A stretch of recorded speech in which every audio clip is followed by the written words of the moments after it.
Following your dreams, figuratively and literally. Hello and welcome back to my writing journey. I'm Ellen Byerrum, author of The Crime of Fashion Mysteries and Other Tales. I like to talk about process a lot in these videos. Today I am talking about dreaming, dreams, and how they influence our process and our writing.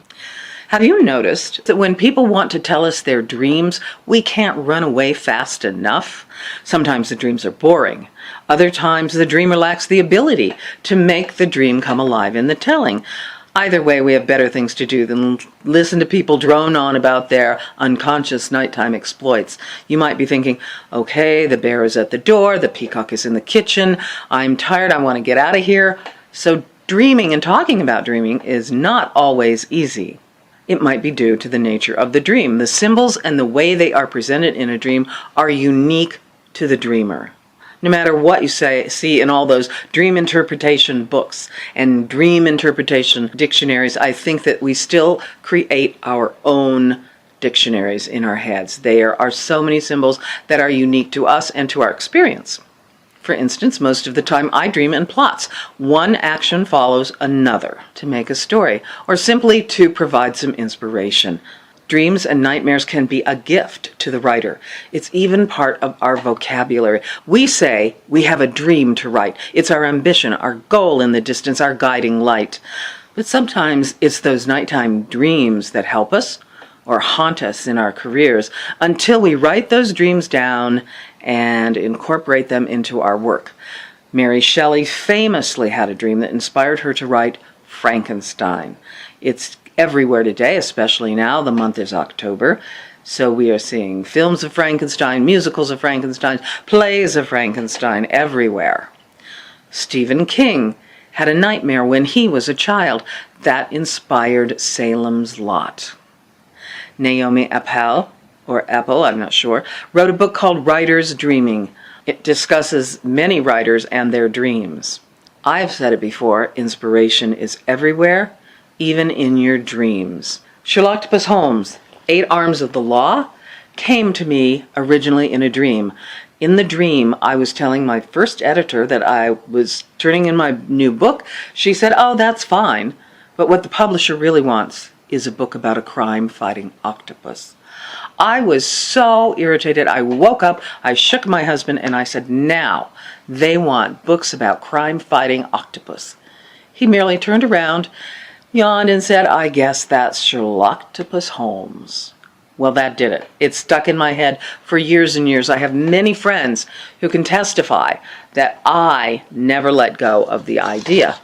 Here's the children's book I wrote with illustrations by the artist Jacqueline Bergman-Gletinier, and she is marvelous. The illustrations are colorful and fun.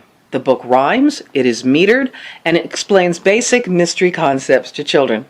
And let me just mention that a lot of mystery writers that I know have taken their shot at writing a children's book. It just seems to be in the air. We need to have a break in between our blood-soaked mysteries and thrillers.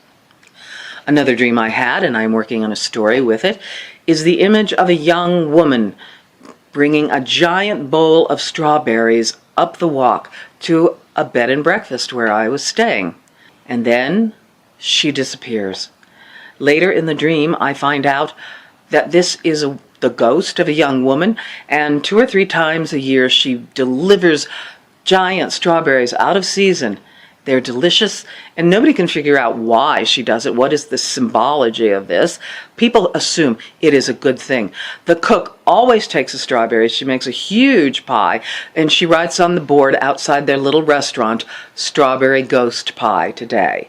It becomes a thing, and people in the town believe it is good luck to get a piece of the pie. As I said, I haven't finished it, but the month is October, and the nights get spooky, so I may finish it yet.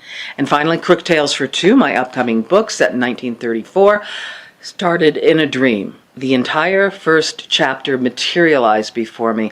I woke up, I wrote it down, I knew so many things about the people in the dream. It has something in common with the other dreams that inspired me to write a story around it. The dream was so vivid that I couldn't let go of it. It just kept haunting me. I knew how things looked, how they smelled, how close it was, the atmosphere. It simply wouldn't let go. This is when you really should write that dream down. Let it happen to you. Let it tell you the story. And that's easier a lot of times than you trying to dredge it up from the bottom of your soul. Even if we don't remember our dreams, it's part of our process. How many of us get blocked and say, I can't come up with it, I'm just going to sleep on it. And the next day, the answer is there. You know what to do with that character. You know what another one says. You know how people react. Our brains have been working while we have been trying to get some rest. So how do you catch a dream to use in your writing? Or wake up with a solution to a problem? My suggestion is keep a notebook by your bed and a pen that lights up. That way, you don't have to turn on the lights and ruin the mood and have the dream escape. It's better than simply scrawling something down in the dark where the next day you have no idea what you wrote. And I know so many people who have done this. Well, I wrote something last night, but I can't read it. You want to be able to read it. It would be so much easier to go back to sleep if only we could. But this is the dream that shakes you awake and it keeps poking at you and you can't get to sleep until you write it down. But when you catch a dream and it won't let go, maybe you should consider it as inspiration for your next project. That's all I have for now. If you're watching this on YouTube, feel free to like it and feel free to subscribe. And I will see you next time. Bye.